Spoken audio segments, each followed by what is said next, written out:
నమస్కారం.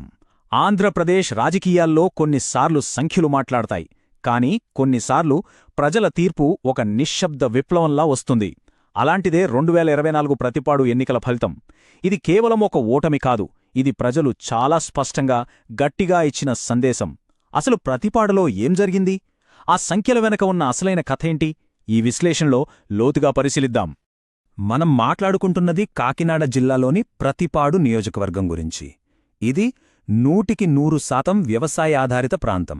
అంటే ఇక్కడి ప్రజల జీవితం, వాళ్ల జీవనాధారం, చివరికి వాళ్ల ఓటు కూడా అన్నీ నేలతో, నీటితోనే ముడిపడుంటాయి. అందుకే ఇక్కడి రాజకీయాల్లో ప్రజల నాడి చాలా స్పష్టంగా పట్టుకోగలం. -38,768. ఇది కేవలం ఒక అంకెగా చూడొద్దు. అధికారపక్షానికి, ప్రతిపక్షానికి మధ్య తేడా ఇది. గెలుపోటములను నిర్ణయించిన ఓట్ల వ్యత్యాసం. ఇంత పెద్ద మార్జిన్ అంటే ఓటర్లలో ఎంత బలమైన అసంతృప్తి పేరుకుపోయిందో మనం ఊహించుకోవచ్చు. 22%. ఒక నియోజకవర్గం యొక్క రాజకీయ ముఖచిత్రాన్ని పూర్తిగా మార్చేసిన సంఖ్య ఇది. ఒక పార్టీ నుండి మరో పార్టీకి ఓట్లు మళ్లిన వేగం. రాజకీయాల్లో దీన్ని ఒక సైలెంట్ వేవ్ అంటారు, ఒక నిశ్శబ్ద ప్రభంజనమన్నమాట. సరే, ఈ మార్పును అర్థం చేసుకోవడానికి మనమొక ప్రయాణం చేద్దాం. ముందుగా ఈ ఓటమి వెనుక ఉన్న సంఖ్యలను చూద్దాం. ఆ తర్వాత ప్రజల గొంతుకను, వాళ్ల ఆవేదనను విందాం. ఓటమికి దారితీసిన లోపాలను విశ్లేషించి, గెలుపు నుండి నేర్చుకోవాల్సిన పాఠాలను చూద్దాం. చివరగా భవిష్యత్తు కోసం ఒక పక్కా ప్రణాళిక ఎలా ఉండాలో చర్చిద్దాం. మొదటి విభాగం.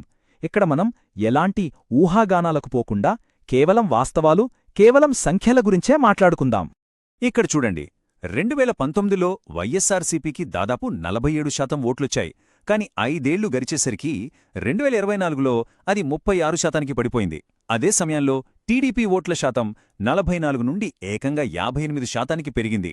అంటే వైఎస్సార్సీపీ ఓట్ల పునాది ఎంతలా దెబ్బతిన్నదో, టీడీపీ వైపు ఓట్లు ఎంతలా వెల్లువెత్తాయో చాలా స్పష్టంగా కనిపిస్తోంది.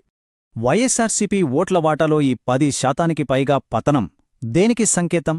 సింపుల్గా చెప్పాలంటే ఇది తీవ్రమైన ప్రభుత్వ వ్యతిరేకతకు నిదర్శనం. ప్రజలు మార్పు కోరుకున్నప్పుడు వారి అసంతృప్తి ఇలాగే అంకెల రూపంలో కనిపిస్తుంది. ఓకే, సంఖ్యలు ఒక కథ చెప్పాయి.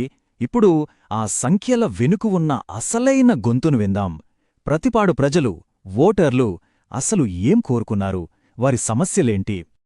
ఈ ఒక్క మాట మొత్తం ఎన్నికల సారాంశాన్ని చెప్తుంది. ఈ ఎన్నికలు పెద్ద పెద్ద రాజకీయాల గురించి కాదు, హైవేల గురించి కాదు. ఇది ప్రాథమికంగా భూమి మరియు నీటి కోసం జరిగిన పోరాటం. రైతుకు సాగునీరు, ఇంటికి తాగునీరు అందనప్పుడు వారి ఆక్రందన ఓటు రూపంలో బయటపడుతుంది. ఇది చూడండి, ఈ నీటి సమస్య ఏదో ఒక గ్రామానికో, ఒక మండలానికో పరిమితం కాదు. శంఖవరం, ప్రతిపాడు, ఏలేశ్వరం, రౌతులపూడి నియోజకవర్గంలోని 4 ప్రధాన మండలాల్లోనూ ఇదే పరిస్థితి. ఇది ఒక ప్రజారోగ్య సంక్షోభం, ఒక ఆర్థిక సంక్షోభం, ప్రజల దైనందిన జీవితాన్ని స్తంభింపచేసిన అతిపెద్ద సమస్య. సరే, బయట ప్రజల సమస్యలు ఇలా ఉన్నాయి. కాని అదే సమయంలో పార్టీ లోపల జరిగిన పొరపాట్లు, వ్యవస్థాగత వైఫల్యాలు ఈ ఓటమిని మరింత పెద్దది చేశాయి. అవేంటో ఒక్కసారి లోతుగా చూద్దాం. ప్రధానంగా 3 కారణాలు కనిపిస్తున్నాయి. 1. పార్టీలోని అంతర్గత కుమ్ములాటలు. ఇది కిందిస్థాయి కార్యకర్తల నైతిక స్థైర్యాన్ని పూర్తిగా దెబ్బతీసింది. 2. ఇద్దరు ప్రధాన అభ్యర్థులు ఒకే సామాజిక వర్గానికి చెందినవాళ్లు కావడంతో కులం ఫ్యాక్టర్ పనిచేయలేదు. దాంతో ప్రజల దృష్టి పూర్తిగా పాలన, పనితీరుమిదే పడింది. ఇక 3. ప్రతిపక్షం యొక్క దూకుడు ప్రచారం.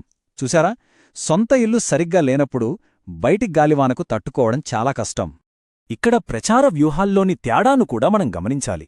ఒకవైపు వైఎస్సార్సీపీ తాము చేసిన సంక్షేమ పథకాలను కాపాడుకుంటూ ఒక డిఫెన్సివ్ గేమాడింది. మరోవైపు టీడీపీ ప్రభుత్వ వైఫల్యాలను ఎత్తిచూపుతూ చాలా అగ్రెసివ్గా దాడి చేసే వ్యూహాన్ని అనుసరించింది. ప్రజల ఆగ్రహం ముందు స్థిరత్వం అనే సందేశం నిలవలేకపోయింది.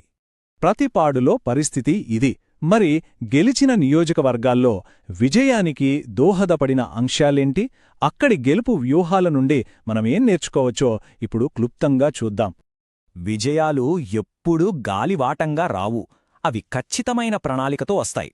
ఉదాహరణకు, తునిలో స్థానికంగా ఉన్న మత్స్యకారుల కాలుష్య సమస్యపై దృష్టి పెట్టడం కలిసి వచ్చింది.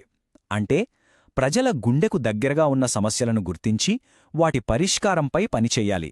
అలాగే అందించిన ప్రయోజనాలను ప్రజలకు బలంగా గుర్తుచెయ్యాలి. ఇది విజయానికి ఒక ఫార్ములా.